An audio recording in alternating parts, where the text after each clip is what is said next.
ஸ்ருதி பொறுத்த வரைக்கும் kids and females இவங்கெல்லாம் வந்து G G sharp A sharp B வரைக்கும் கூட பாடுவாங்க. அண்ட் தென் கீழே வந்து நம்ம எஃப் ஹேஷ் அண்ட் எஃப் இதில் பாடலாம். இன்ஸ்ட்ருமெண்ட் பொறுத்த வரைக்கும் D sharp E F F மோஸ்ட்டாக இப்போ பாடிக்கிட்டே நான் வந்து பாடிக்கிட்டே வீணை வாசிக்கணும் அப்படின்னா எஃப்ல டியூன் பண்ணிக்கலாம். ஆனால் அது வந்து மூமெண்ட் வந்து உங்களுக்கு கொஞ்சம் கஷ்டமாக இருக்கும், ஸ்ட்ரிங் மூமெண்ட் அப்படி இருக்கும். அதனால் டி ஷார்ப்பு தான் பெட்டர், இல்லை ஈயில் பண்ணிக்கலாம், அது வந்து கம்ஃபர்டபுளாக இருக்கும். ஸோ ஈ தான் இன்ஸ்ட்ருமெண்ட்டுக்கெல்லாம் கரெக்டாக இருக்கும். ஸ்ருதி இல்லை டி ஷார்ப் பண்ணிக்கலாம். மேலுக்கு வந்து ஸ்ருதி வேறு, ஸ்ருதி வந்து மாறும். ஸ்ருதி மேல் வந்து சி சி ஷார்ப் டி அந்த மாதிரி பாடுவாங்க.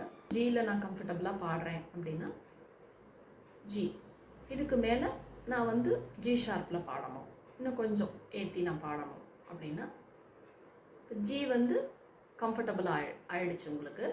ஜி ஷார்ப்பில் பாடும்போது என்ன நடக்கும்னா மேலே போகிறது கஷ்டமாக இருக்கும். அதாவது அந்த அப்பர் ஆக்டேவ் நீங்கள் பாடும்போது அந்த போர்ஷன்ஸ்லாம் வரும்போது கொஞ்சம் சிரமமாக இருக்கும் பாடுறதுக்கு. ஆனால் அது பாட பாட ப்ராக்டிஸ் கரெக்டாக பண்ணோன்னா நல்லா பாட முடியும். ஸோ அதுக்கப்புறம் நம்ம ஏல பாடி பார்க்கலாம். ஸோ இப்படி ஏற்றி பாடி பார்க்கலாம். அதே மாதிரி ஜியில் பாடுறவங்க இன்னும் கொஞ்சம் எனக்கு ஒரு நாள் வாய்ஸ் கம்ஃபர்டபுளாக இல்லை அப்படிங்கும்போது நம்ம ஸ்ருதியை குறைச்சிக்கலாம். இல்லை நான் அதே ஸ்ருதியில் தான் பாடுவேன் அப்படின்னா வாய்ஸ் தான் டிஸ்டர்ப் ஆகும். ஸோ ஒரு கோல்டு இருந்தாலோ ஒரு கம்ஃபர்டபுளாக நமக்கு இல்லை வாய்ஸ் அப்படிங்கும்போது கொஞ்சம் ஸ்ருதி குறைச்சிட்டு பாடுறதுல தப்பு இல்லை. கரெக்டாக பாடணும்னு நினச்சா குறைச்சிக்கிட்டு பாடலாம். ஸோ ஜியில் பாடுறவங்க எஃப் ஹேஷில் வச்சு பாடணும். இப்போ ஃபிலிம் மியூசிக் பொறுத்த வரைக்கும் சாங்ஸ் எல்லாம் வந்து ஏல இருக்கும், சியில் சி ஷார்ப்பு, டி ஷார்ப்பு இதில் இருக்கும். அண்டு எஃப் இ ஜி இதெல்லாமும் சொல்லுவாங்க. ஆனால் இதெல்லாம் வந்து நான் கர்நாடிக் மியூசிக்கோட அந்த சாவை எடுத்துக்கிட்டு நான் பாடினா கரெக்டாக வருமா அப்படின்னா கரெக்டாக வராது. ஏன்னா அது ஒரிஜினல் கேட்குற மாதிரி உங்களுக்கு இருக்காது. பாட்டு கரெக்டாக பாட முடியும், அதோட டீட்டெயிலிங் தெரிஞ்சால் பாடலாம், எந்த ஸ்ருதியில் வேணாலும் பாடலாம். ஆனால் நீங்கள் இப்போ ஃபிலிம் மியூசிக்கெல்லாம் நிறைய கேட்டுருப்பீங்க இல்லையா, நிறைய பழக்கப்பட்டிருக்கோம். அந்த மாதிரி இருக்காது, ஒரிஜினல் மாதிரி இருக்காது. அதனால தான் ஒரிஜினல் ஸ்ருதியை வந்து நம்ம எடுக்கணுங்கிறது. ஒரிஜினல் ஸ்ருதி வந்து ஃபிலிம் மியூசிக்கு மோஸ்ட்டாக இந்த சி ஷார்ப் டி ஷார்ப் அதில், அப்புறம் ஏல, அப்புறம் இஎஃப் ஜியில் இருக்கும். ஆனால் எல்லாமே ஒரு அதோட ஹை சாலேருந்து தான் பேஸ் ஆரம்பிக்கும். அதாவது இப்போ நம்ம சரிகம பதனிசா பாடுறோம் இல்லையா, கர்நாடிக் மியூசிக் பொறுத்த வரைக்கும் சரிகம பதனிசான்னு பாடுறோம். இந்த சாலேருந்து பாடுறது கர்நாடிக் மியூசிக். ஆனால் இந்த அப்பர் சாலேருந்து அந்த சாவை பேஸாக வச்சுக்கிட்டு பாடுறது ஃபிலிம் மியூசிக். இப்போ நான் எப்படி இப்போ நான் ஜியில் பாடுறேன் அப்படின்னா ஜியோட அப்பர் சாவை வச்சுக்கிட்டு எனக்கு வந்து அப்பர் ஸ்தாயின்னு நான் படிச்சிருப்பேன். அதில் வந்து நான் வந்து பா வரைக்கும் தான் என்னால் டச் பண்ண முடியும். அதுவே எனக்கு ரொம்ப டிஃபிகல்ட்டியாக இருக்குது. இப்படி இருக்கப்ப நான் எப்படி சினிமா சாங்கை வந்து நான் அதில் பாட முடியும்? அதில் பாடுறவங்களும் இருக்காங்க, சிங்கர்ஸ் வந்து அதில் பாடுறவங்களும் இருக்காங்க. ஸோ அதில் பாடுற நமக்கு சாங்ஸும் நிறைய இருக்குது. மோஸ்ட்டாக இந்த சி ஷார்ப் டி ஷார்ப் அதில் பாடுற சாங்ஸும் இருக்குது.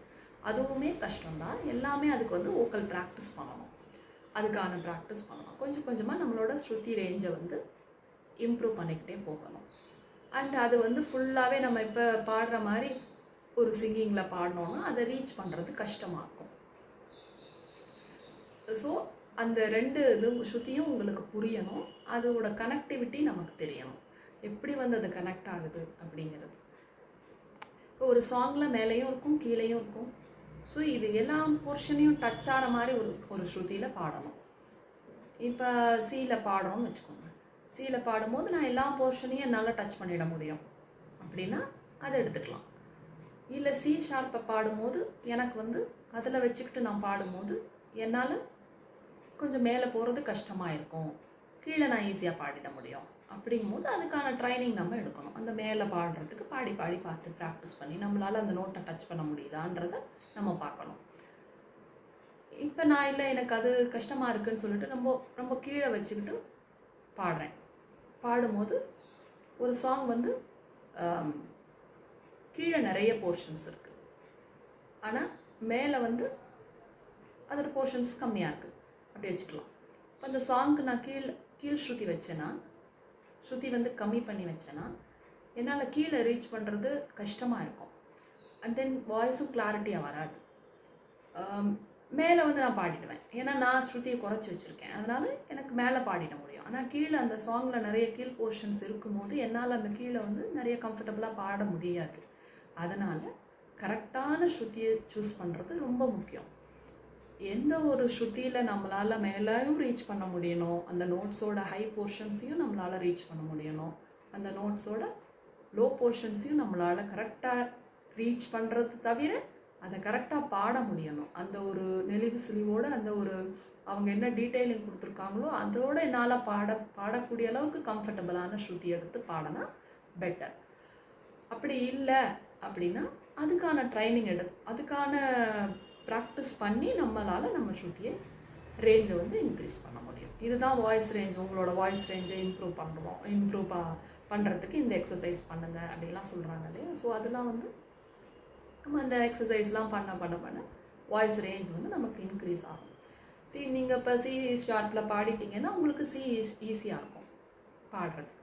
இப்போ நீங்கள் டி ஷார்ப்பில் பாடிட்டீங்க அப்படின்னா டி உங்களுக்கு ஈஸியாக இருக்கும் பாடுறதுக்கு. இந்த ஸ்ருதி வந்து ஒரு ஸ்ருதியில் பாடிட்டுருக்கீங்க அப்படின்னா இந்த ஸ்ருதியை நான் இன்க்ரீஸ் பண்ணி பாடுறேன், அதாவது நெக்ஸ்ட் அந்த ஹாஃப் நோட்டோ அந்த மாதிரி நான் இன்க்ரீஸ் பண்ணி பாடுறேன் அப்படிங்கும்போது இப்போ சியில் பாடிட்டு இருந்தவங்க சி ஷார்ப்பில் பாடுறோம் அப்படின்னா நமக்கு வந்து இன்க்ரீஸ் ஆகுது. மேலே போகிறதெல்லாம் நமக்கு கொஞ்சம் கஷ்டமாக இருக்கும். அதை ப்ராக்டிஸ் பண்ணி நம்ம பண்ணிடலாம். ஆனால் இதே நீங்கள் சியிலேருந்து கீழே இன்னும் குறைக்கிறீங்க அப்படிங்கும்போது உங்களுக்கு மேலே போகிறது ஈஸியாக இருக்கும், ஆனால் கீழே பாடுறப்ப கொஞ்சம் கஷ்டமாக இருக்க மாதிரி இருக்கும். அவ்வளோதான். ஸோ இதுக்கான அந்த 2 போர்ஷனையும் நம்மளால் கவர் பண்ணக்கூடிய அளவுக்கு நம்மளால் ஒரு ஸ்ருதி செட் பண்ணி பாடணும்.